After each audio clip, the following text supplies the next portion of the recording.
back, Rioli lurking. Parrott across, Allen goals! West Coast lead it by 6. There's the siren. And there's Brad Scott. It finishes for him now. Lines him up from 50. Strikes it true! Michael Walters wins the game for the Dockers.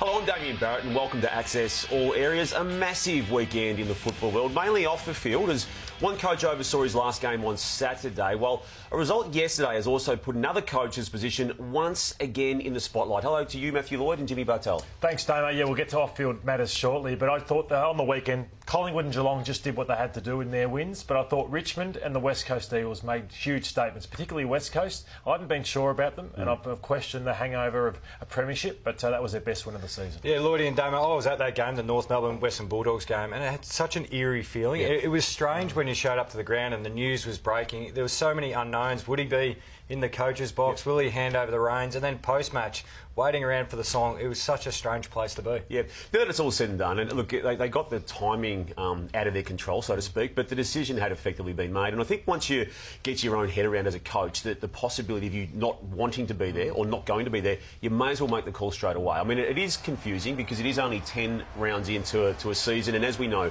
that man on screen, Brad Scott, is contracted or was contracted to North Melbourne into 2020. But clearly discussions, and they've said this post-game, that had been taking place for 5 weeks prior, and the decision, therefore, was made on the weekend. And look, it gives some clean air to that man, and it also gives some clean air to the club now to go and find that the coach is out there. Who pushed this the hardest, Damo, you think? North Melbourne or Brad Scott himself? I honestly feel it's Brad Scott. Now, there's always two sides to every story. I do take at face value that he did go to the club with this proposal, and I think once you go with that, I think the club had to engage in conversation around it. You didn't like it though, Lloydie? I believe this is more beneficial for Brad Scott. I think now it allows North Melbourne to go and hunt the best possible coach. They've got. I feel for the players, because as a player, having an interim coach for 12 weeks is a long, long time. And I saw Sean Higgins yesterday. He seems a very disappointed person. He's wondering where they're at. Does Brad Scott not think our list is up to it? Does he want to go and coach somewhere else because he maybe sees more upside elsewhere? But if Brad Scott was to continue coaching, he'd leave with a percentage win in the 40s as a coach. He would also have finished his last 3 years as, maybe 15th, 9th, bottom 4 again. So his stocks are right up by this decision. So I think this has been brilliant for Brad Scott, not so much for the North Melbourne players. So, Damo, do you think he's got a job lined up, or he's got thinking of going elsewhere that's forced the decision, or this is just deal with the North Melbourne issue first? Yeah, in that order. That's what I said. I don't believe there's a guarantee. He's obviously connected to St Kilda through his friendship with Simon Lethlean, but not for a minute do I think there's a deal in principle in play on that. What it does do, to your point though, it puts him out there first, doesn't it? There's going to be jobs available this year. We've had a very stable coaching landscape for some time, but Brendan Bolton will follow him out the door at his club pretty soon, I would think, the way it's tracking. And we'll look at them in a moment, the Carlton. And I still am not convinced Alan Richardson stays at St Kilda. And I think as its season unfolds, Lordy, Essendon's position too could come into play. Damo, is John Longmire the number one choice for North Melbourne? If he's not number one, he's number two behind Alistair Clarkson. And then you can throw in the box trifecta of Adam Simpson, all with North Melbourne connections, all close with one of the men who's going to be crucial to the next coaching position, in being determined, in Glenn Archer, who's heading up the subcommittee. What about the David King moment, Jimmy? What did you make of that? That was really interesting. Like I said, I was at the game, and then you saw on the big screen, we see almost the drive-by here from Brad Scott, whoosh, as he comes past, and a few choice words as well. So it was a bit strange. Look, there was a lot of passion and that involved in the game, but then to sort of back over it in the post-match presser, it's fantastic vision, isn't it? As far as a voyeur looking at this game and that moment and those two men. Well, there's clearly a bit of feeling there between the two of them. Obviously, in recent weeks, a lot of you call it the 1990s greats of North Melbourne. Carey and David King have been critical of the way he's coached and coached North Melbourne. So there was a fair bit of emotion boiling over there on the weekend. Yep. Still 12 games to go, but is the ladder locked from a finals perspective, and is it even more so locked from a top 4 perspective? Or are there 5 teams bidding for those top 4 spots? I probably have the top 6 in. I think Brisbane end up making it due to some games there at the Gabba, and they've shown enough for me this year. Adelaide and Freo, they're a bit up and down depending on the style of footy. I think if you go down to maybe St Kilda, Port Adelaide, but I've probably ruled out Essendon and the Western Bulldogs there on recent form, Lloydie. Yeah, I like the top 9. I like the 9. So Hawthorn, big chance with the way Clarko coaches. Now he gets the best out of his team. I think Gunston, Bruce, those type of players will still win you many games. But I love that top 5. They are clearly above anyone else, and that's where the premiership will come from. It was a great game in Perth last night to close the round off. Fremantle got up over Brisbane Lions. When this happened late, and we'll forensically analyse how this ball ended up into the hands of the man you're about to see come from left of screen in Michael Walters, who then sees the moment, and don't for a minute underestimate the poise and class for him to do what he did with this ball after the siren. He's absolutely flushed this. It looked like a goal for most of the journey, and it hit halfway up the goalpost, Lloydie. And you do wonder when the ball went out there to Ryan, how did he get so free? And we'll go behind the goals shortly, and we'll see both sides were trying to win the game, and I think we've appreciated that with sides. We go back to the Gold Coast, was it Gold Coast Carlton up there at Metricon, that both sides were trying to take the game on. Yep. I think Brisbane tried to do the same, but Ryan got himself in a lot of space, and maybe just a couple of structural changes for Brisbane. Well, let's have a look at that. AFL.com.au exclusive vision down the ground. The person highlighted there in the circle is Luke Ryan, and Alex Pearce is also circled there now, instructing him to create the space. Yeah, it's brilliant from Alex Pearce. That is what you call leadership, saying to Luke Ryan, go and get dangerous. We are looking good behind the ball. There's a spare Lions now being highlighted.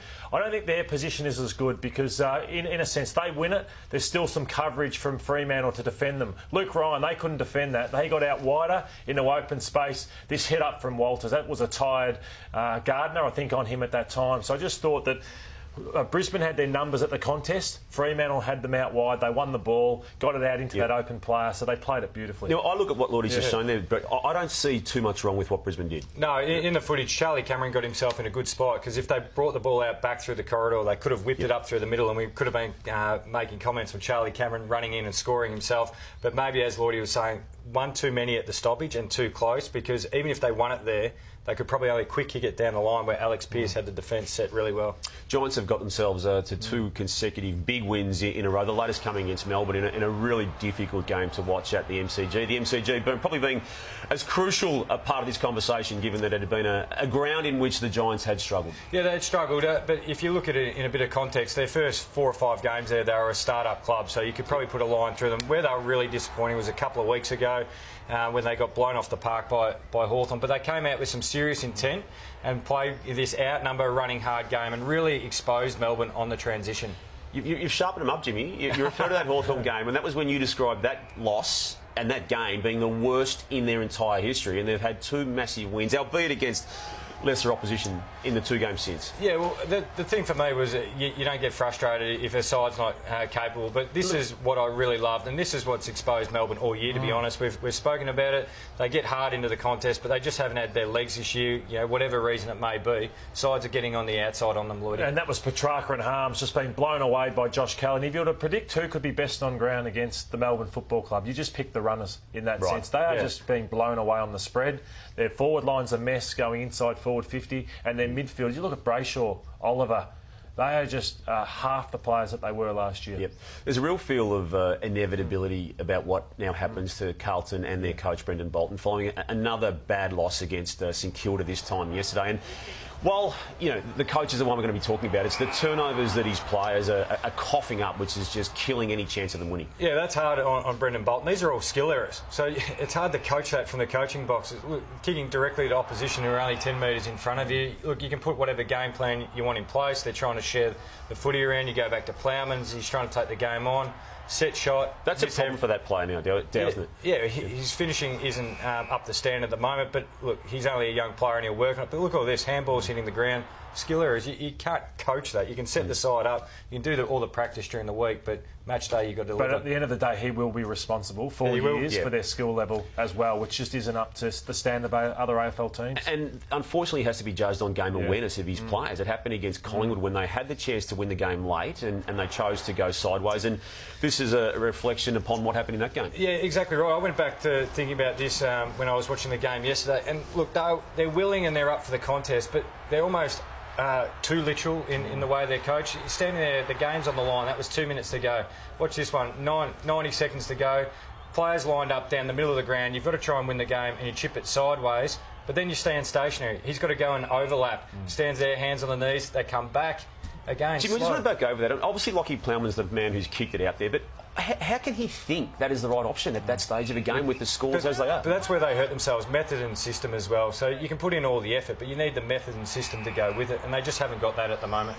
Oh, that was poor from Plowman. I know he was under the pump to get a game that week, but just the fitness even, don't it? You need 2 goals, and he kicks it there, and then just wants to stop and get on his haunches.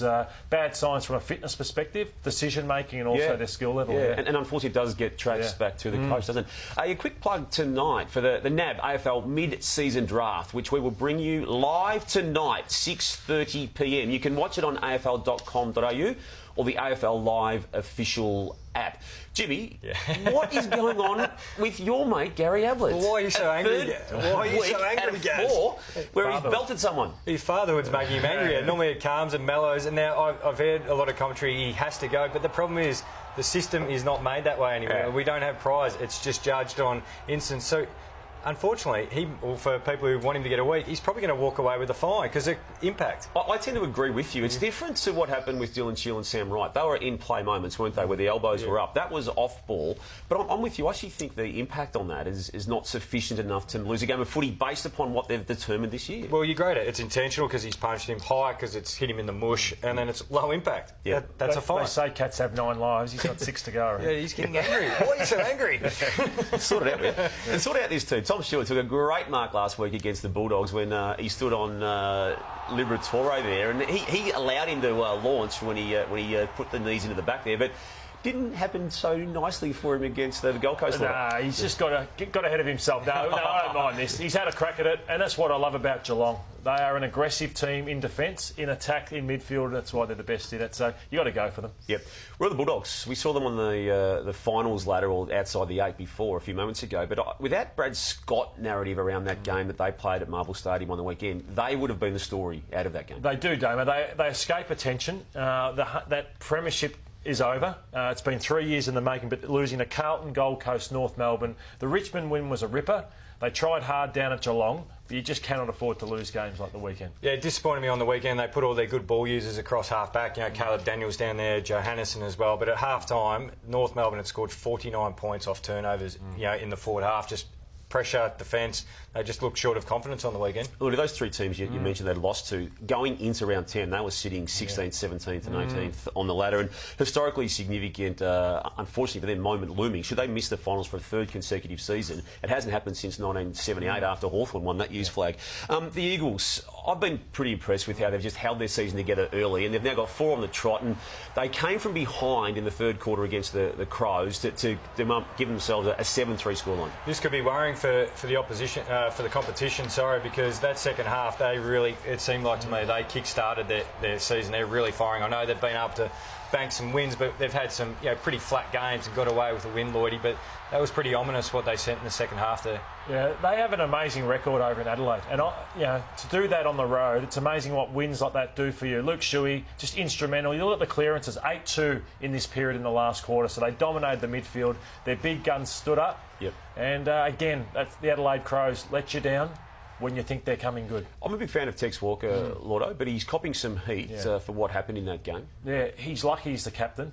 And I'm saying that because, Josh Jenkins went out. Hilmenberg came in for his spot. Bryce Gibbs goes out, so he's not afraid to drop players. But we're 10 games in. He's had 6 games of those 10 where he's kicked 1 or 0. So he's had 1 good game against the Saints. The rest of them have been pretty mediocre from Tex Walker. So just doesn't impact enough. Did you subscribe to that, Jimmy?